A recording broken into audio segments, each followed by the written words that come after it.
خداوند کے زندہ پاک کلام میں سے پہلا سلاطین اس کا 15 باب، یہودا کا بادشاہ ابیام۔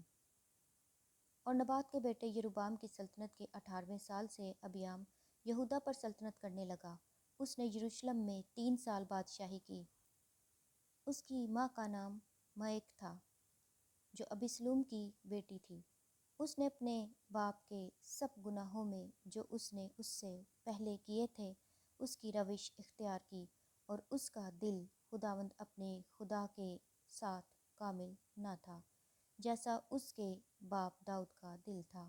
باوجود اس کے خداوند اس کے خدا نے داؤد کی خاطر یروشلم میں اس سے ایک چراغ دیا، یعنی اس کے بیٹے کو اس کے بعد ٹھہرایا، اور یروشلم کو برقرار رکھا، اس لیے کہ داؤد نے وہ کام کیا جو خداوند کی نظر میں ٹھیک تھا، اور اپنی ساری عمر خداوند کے کسی حکم سے باہر نہ ہوا سوا ہتی اوریا کے معاملہ کے۔ اور رہوبام اور یروبام کے درمیان اس کی ساری عمر جنگ رہی، اور ابیام کا باقی حال اور سب کچھ جو اس نے کیا سو کیا، وہ یہودا کے بادشاہوں کی تواریخ کی کتاب میں لکھا نہیں ہے۔ اور ابیام اور یروبام میں جنگ ہوتی رہی، اور ابیام اپنے باپ دادا کے ساتھ سو گیا، اور انہوں نے اسے داؤد کے شہر میں دفن کیا، اور اس کا بیٹا آسا اس کی جگہ بادشاہ ہوا۔ اور شاہ اسرائیل یروبام کے 20ویں سال سے آسا یہودا پر سلطنت کرنے لگا۔ اس نے 41 برس یروشلم میں سلطنت کی۔ اس کی ماں کا نام مائک تھا جو ابیسلوم کی بیٹی تھی، اور آسا نے اپنے باپ داؤد کی طرح وہ کام کیا جو خداوند کی نظر میں ٹھیک تھا۔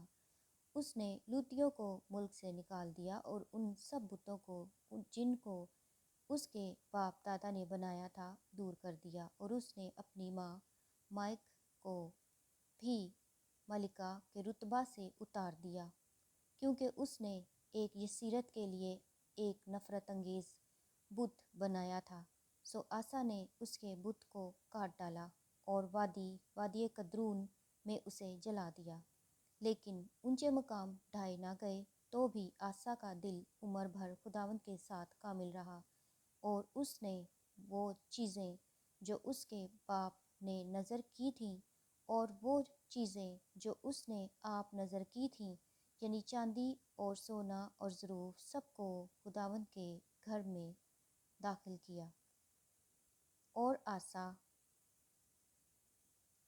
اور شاہ اسرائیل بائشہ میں ان کی عمر بھر جنگ رہی، اور شاہ اسرائیل بائشہ نے یہودا پر چڑھائی کی اور راما کو بنایا، تاکہ شاہ یہودا آسا کے پاس کسی کی آمد رفت نہ ہو سکے۔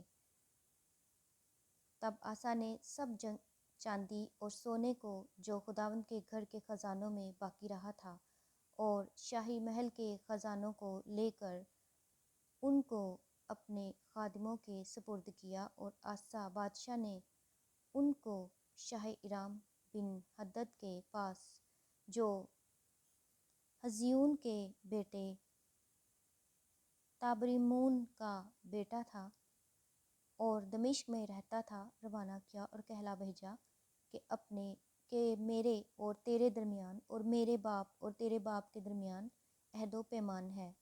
دیکھ، میں نے تیرے لیے چاندی اور سونے کا ہدیہ بھیجا ہے، سو تو آ کر شاہ اسرائیل بائشہ سے عہد شکنی کر، تاکہ وہ میرے باپ سے چلا جائے، میرے پاس سے چلا جائے۔ اور بن حدد نے آسا بادشاہ کی بات مانی، اور اپنے لشکر کے سرداروں کو اسرائیلی شہروں پر چڑھائی کرنے کو بھیجا، اور ایون اور دان اور ابیل بیت مائک اور سارے کنرت اور نفتالی کے سارے ملک کو مارا۔ جب بائشہ نے یہ سنا تو راما کے بنانے سے ہاتھ کھینچا اور ترزا میں رہنے لگا۔